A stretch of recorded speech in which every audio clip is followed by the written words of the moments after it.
Today, topic of discussion, workstations. Are they necessary and are they outdated? And this conversation goes out to all the people who have never owned a workstation or MPC. I would put an MPC in that category as a workstation.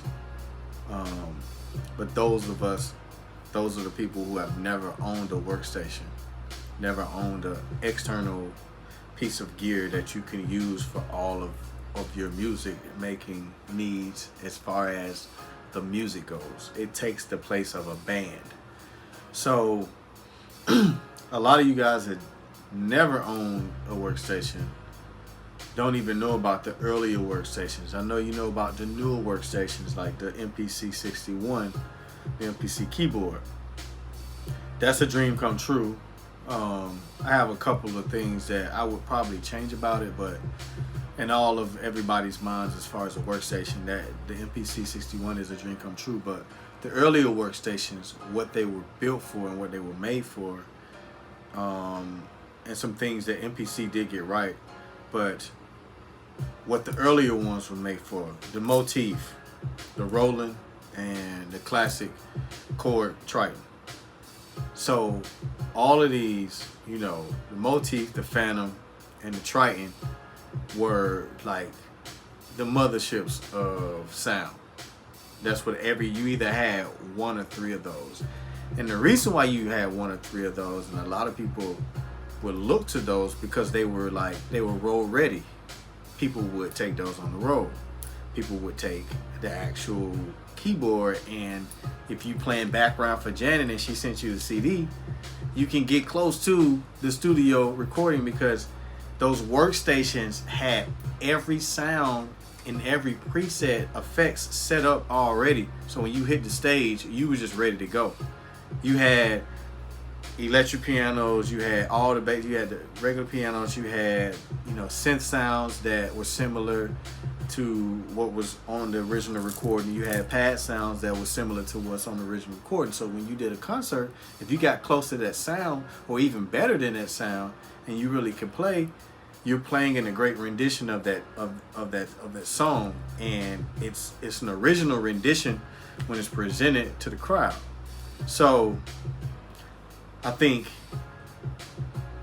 the workstation was created for that factor at the initial standpoint when the companies were thinking about the massive audience that was going to buy the actual workstation.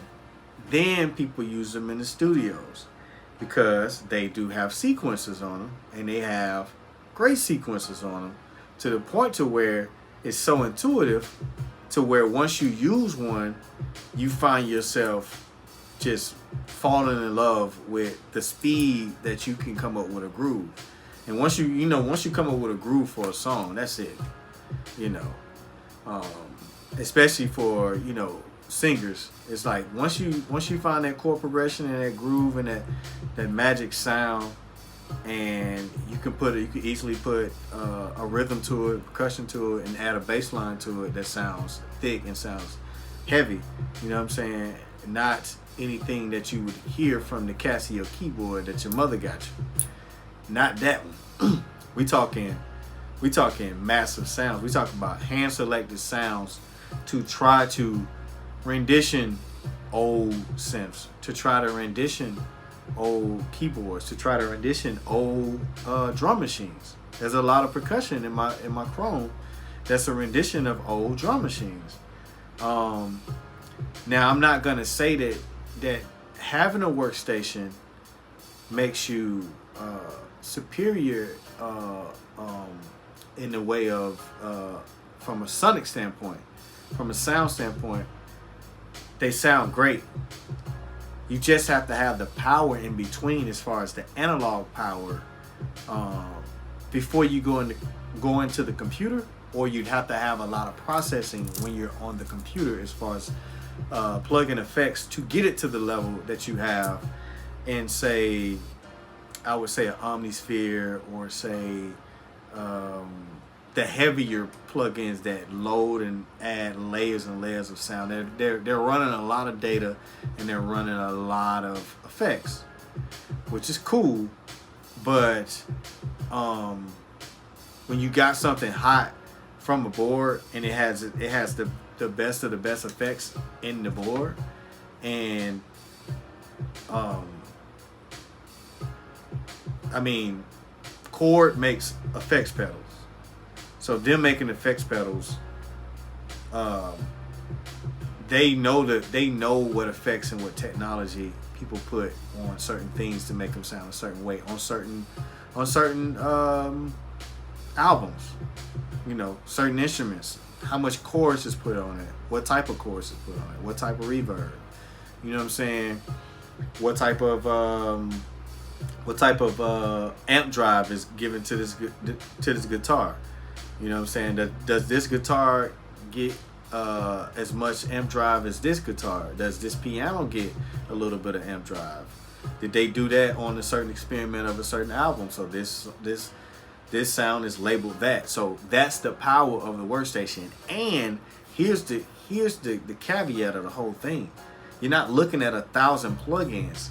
You're looking at a screen where it has a library and everything is organized in the library. You have it to where you have drums, you have bass, you have keys, you have organs, you have another brass section, you have another horn section, you have just different section of different categories to where you can go in it like you in a library. If you went in a library and said, hey, I want a synth sound, but which synth do you want? Let me just take you to that area where we got all the synths. Now you listen through these synths and you can go by name, but when you on here, you go by sound. So you mostly picking based on how you think something is sound. And here's another caveat. They pick only in like each folder. I'm noticing it's about 25 to 40 depending on what it is per folder, which is perfect because they're picking out the best sounds from history. So whatever kick, snare, keyboard, piano, electric piano, guitar, you know what I'm saying, pad sound, whatever, arpeggiator sound, is all in here. So you don't have to wonder if you don't have any like a sound from anything. You know what I'm saying? Like you have, I mean, like in my device, I got about 1,200 sounds. So through those 1,200 sounds, it's like you ain't finna, you know, and if you know what you're doing, you have combinations, which they make a whole nother set of sounds, and you have another group of arpeggiators to hook up to those sounds. And so once you factor all of that in, you have, I mean, if you know how to freak this thing and twerk stuff and just like really work your way around, you know what I'm saying, a group area of things. That's what I call, like, it's like a group area of information. Everything is grouped, everything is organized, everything is in its own category. So when you want to go through arpeggiators, you go to arpeggiators and you go through them and you can pick out the perfect arpeggiator. When you want to go to the perfect sound, you can go to it and you can pick out the perfect sound. And so from all of that, it's almost like you can't lose. Like you have everything at your fingertips. And then we didn't even talk about the control of the actual dials that you have as far as release, as far as the envelope gate. You know what I'm saying? As far as the cutoff for the low frequency pass. You know what I'm saying? And so, you know, or the cutoff gate for the high frequency pass. But both are on there, but you can control both of them from just one knob. And when I say it's different, being like grabbing a mouse and turning the knob is totally different when you're trying to shape a sound. Totally different. If you know what you're doing, if you know what you like, okay, this sound's gonna make this type of effect. This sound's gonna make this type. This knob is gonna make this type of effect. to the sound. This knob is gonna make this type of effect to the sound. This knob is gonna make this type of effect to the sound. When you know that, when you controlling it by knob, and you can feel it, and you can contour the sound, there's nothing like it. No plugin could ever match that. No plugin can ever match that. When you humanly connect it to what that sound is gonna sound like based on how I turn my touch. It's based on my touch. So if I turn it ever so slightly and I get this type of sound what nobody can get, I feel like I'm a champion. You know what I'm saying? Versus on a computer, you can kind of do it, but it's different when you're on the fly.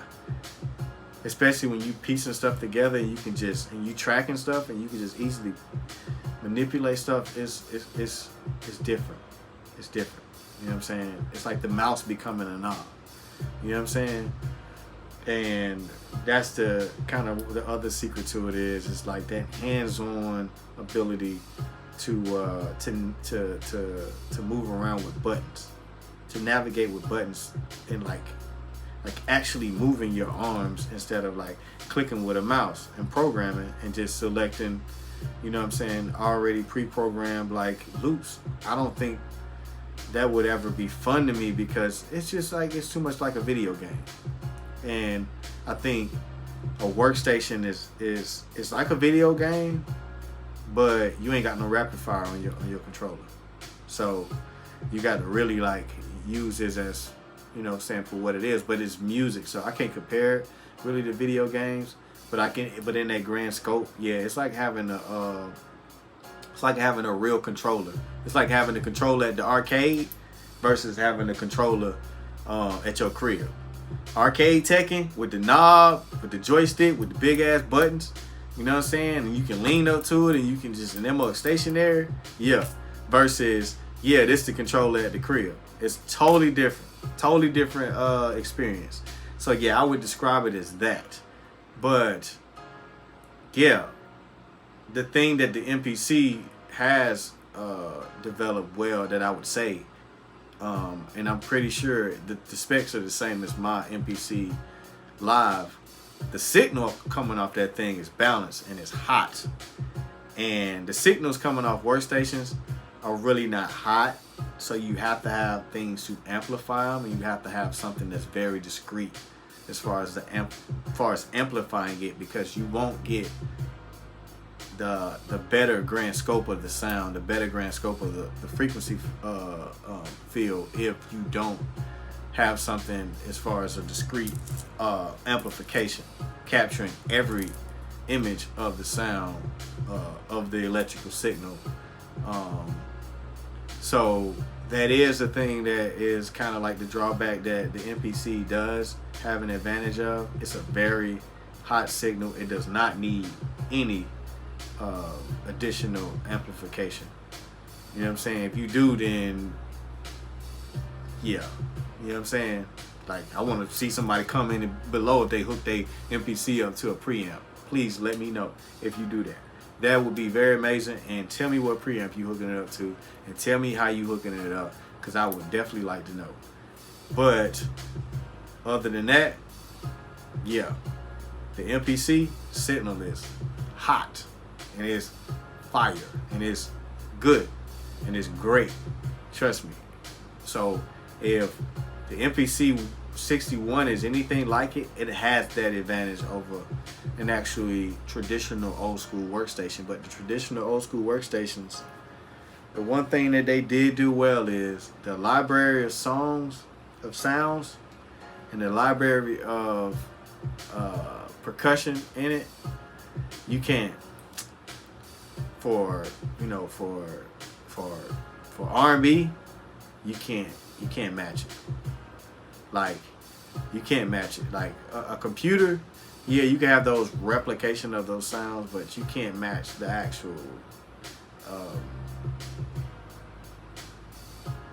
what it actually is presented as, what it actually is to be. You know what I'm saying? Like, you really can't match. You know what I'm saying? Like, you know, through, like I say, through a discrete amp hooked up with the right gear, yeah, the plugins can't match a workstation, especially the speed of coming up with a groove and coming up with stuff and actually tracking that stuff and getting it in clean, getting it in the computer with actual enhancements already placed on the actual signal. So when you get it in the computer, you ain't got to put a lot of sauce on it. You can do minimum work to it. Yeah, you can't beat a workstation. I ain't even gonna lie. Plugins are great, and I've used plugins back in the day. But plugins can't beat a workstation. And I've used plugins, I've used Reasons, I use FL Studios, I've used a lot of stuff. But as far as the workstation, as far as the speed of work, as far as coming up with a groove and the speed of doing everything, you can't beat them. They would never get old in my book. Even when they go on ultimate sale, I still buy another one. You know what I'm saying? Just to work off of it.